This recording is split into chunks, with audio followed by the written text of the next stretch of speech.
Selamat hari Sabat kepada kita semua. Pada saat ini saya sangat bersyukur sekali lagi untuk dapat berkumpul di gereja ini bersama dengan anggota-anggota jemaat menyembah dan memuji nama Tuhan. Baiklah, pada saat ini saya akan menyampaikan satu khotbah yang bertajuk semua orang boleh menjadi anak-anak Tuhan. Saya mau highlight di sini perkataan boleh, huruf besar. Semua orang boleh menjadi anak-anak Tuhan.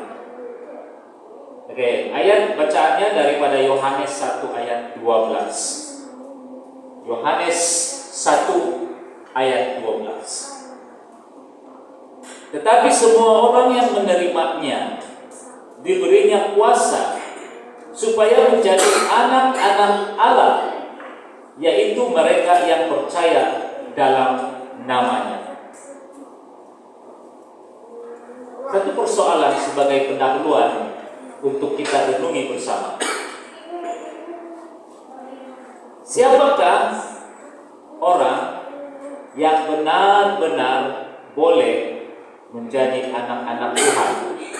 Siapa? Kalau tadi soalannya dalam tajuknya, judulnya adalah semua orang boleh menjadi anak-anak Tuhan. Soalan di sini untuk membuka pengertian kita. Siapakah orang yang benar-benar boleh menjadi anak-anak Tuhan?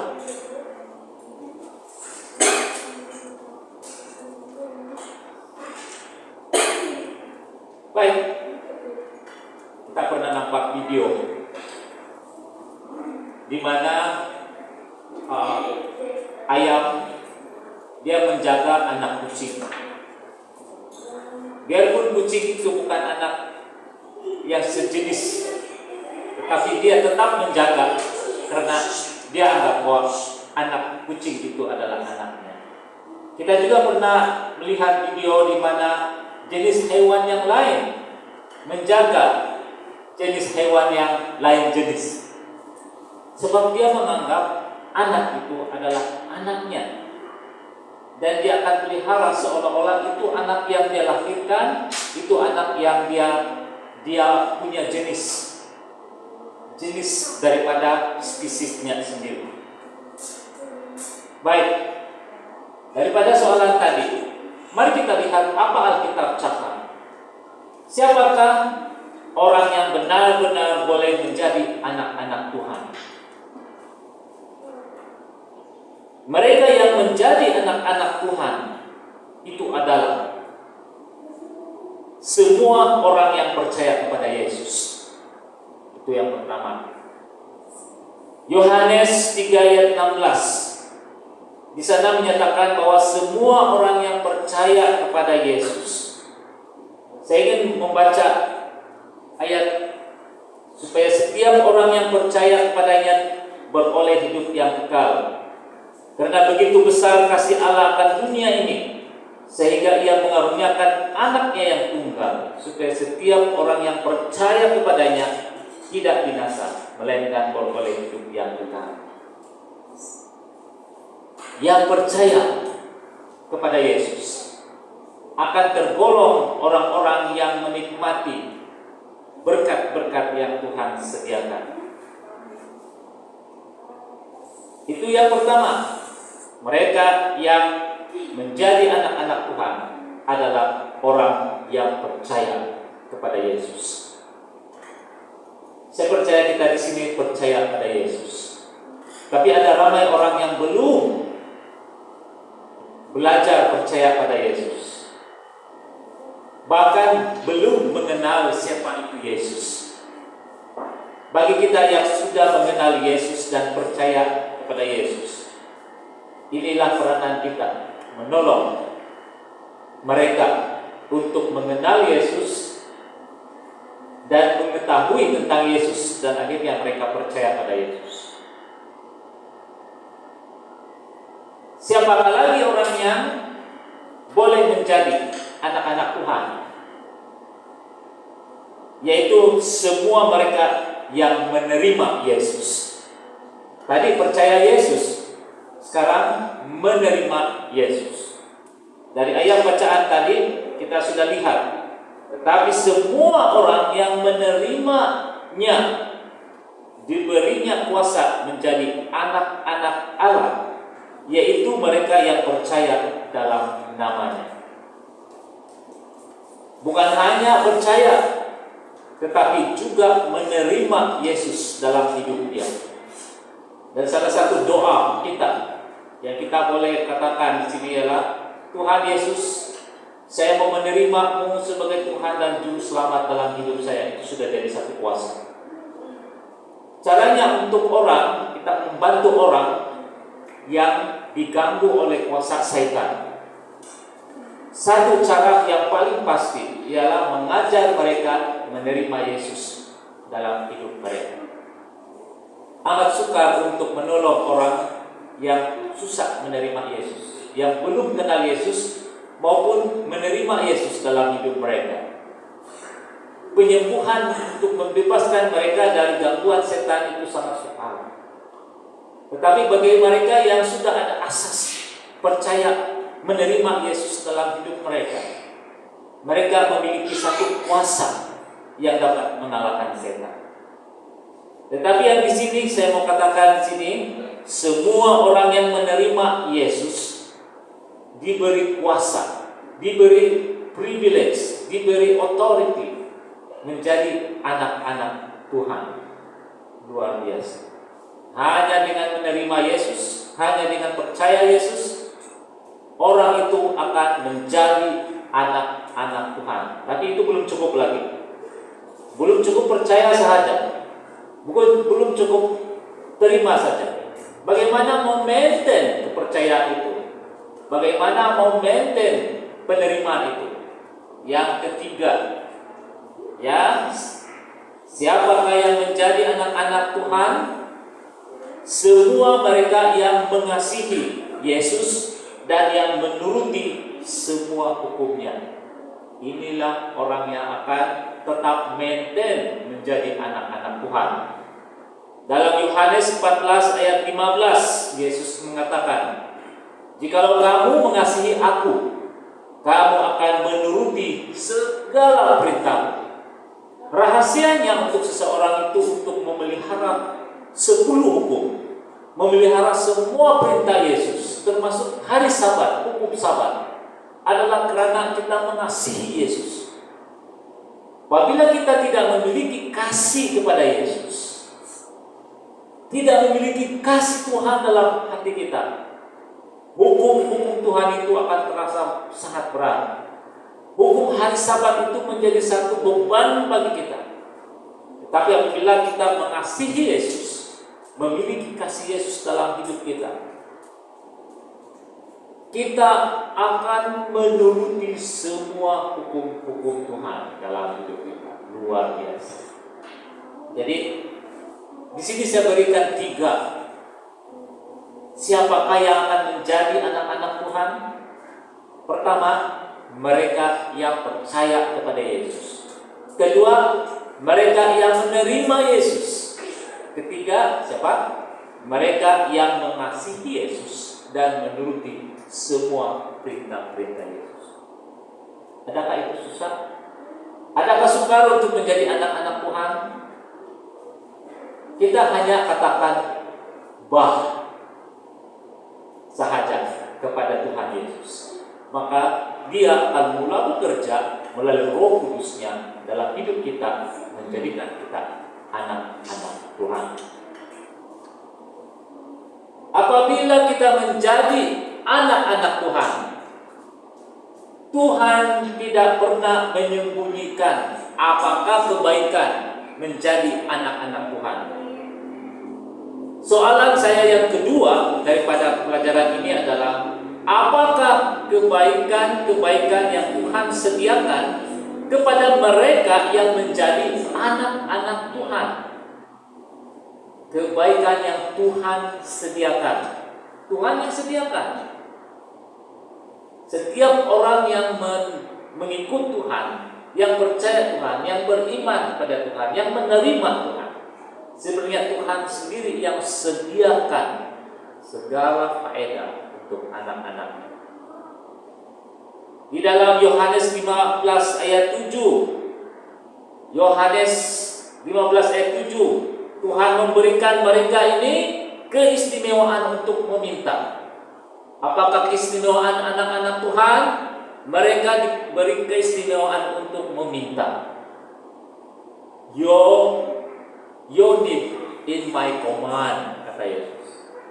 Keperluan kamu adalah di dalam kehendak saya. Tuhan memberikan keistimewaan untuk meminta. Yohanes 15 ayat 7, jikalau kamu tinggal di dalam aku dan firman-Ku tinggal di dalam kamu, mintalah apa saja yang kamu kehendaki dan kamu akan menerimanya. Artinya di sini mintalah apa saja yang kita mau. Apa yang kita mau? Tidak ada masalah apa yang kita mau. Apabila kita mengasihi Yesus, kita menuruti perintahnya, maka apa yang kita mau adalah sesuai dengan kasih Yesus dan sesuai dengan perintah Yesus dan hukum Tuhan, kehendak Tuhan. Dan apabila kita meminta, kita akan meminta sesuai dengan kehendak Tuhan, dan pastinya apa yang kita minta itu akan dijawab oleh Tuhan. Apa yang kita mau? Saudara ini bertobat. Apa yang kita mau? Anak ini menerima Yesus. Apa yang kita mau? Mungkin si istri mau suaminya menerima Yesus. Dia berdoa, Tuhan, saya mau suami saya menerima Yesus. Atau suami, dia berdoa untuk istrinya untuk menerima Yesus. Juga berdoa untuk saudara yang mungkin mengalami ketagihan, dadah, rokok, atau alkohol. Kita berdoa kepada Tuhan, Tuhan, bebaskan dia dari belenggu setan. Saya mohon demi kuasa-Mu, bebaskan dia. Tuhan pasti mendengar. Jadi apabila kita berdoa sesuai dengan kehendak Tuhan, itu adalah keistimewaan bagi orang-orang yang menjadi anak-anak Tuhan. Bagian kedua, apakah kebaikan yang Tuhan sediakan? Mereka ini memiliki hak menerima janji-janji Allah. Orang-orang yang menjadi anak-anak Tuhan memiliki hak menerima janji-janji Allah. Roma 8 ayat 17, saya bacakan ayatnya. Dan jika kita adalah anak, maka kita juga adalah ahli waris. Maksudnya orang-orang yang berhak menerima janji-janji Allah, yang akan menerimanya bersama-sama dengan Kristus. Yaitu jika kita menderita bersama-sama dengan Dia, supaya kita juga dipermuliakan bersama-sama dengan Dia. Maksud ayat ini adalah ahli waris. Ahli waris. Bila kita ini anak Tuhan, kita juga adalah ahli waris yang berhak. Kalau kita lihat di sini, yang menerima bersama-sama dengan Kristus. Yesus menganggap kita ini adalah saudaranya, dan apa yang ada pada Kristus kita juga akan mendapatnya. Jadi ini keistimewaannya bagi orang yang menjadi anak-anak Tuhan, berhak menerima janji-janji Allah. Tapi dengan syarat, jika kita menderita bersama-sama dengan Dia. Jika hidup kita seperti Yesus, apa yang dilalui oleh Yesus juga akan dilalui oleh kita. Artinya hidup kita sama dengan apa yang Yesus alami. Maka bila hidup kita dengan Yesus itu sama, maka janji untuk mengalami kemuliaan, janji untuk menerima segala janji-janji Tuhan itu akan pasti kita dapat. Surga mulia, kehidupan kekal, itu semua disediakan oleh Tuhan bagi semua anak-anak Tuhan. Dan yang ketiga di sini, apakah kebaikan yang Tuhan sediakan? Pasti adalah janji kehidupan yang kekal. Yohanes 3:16.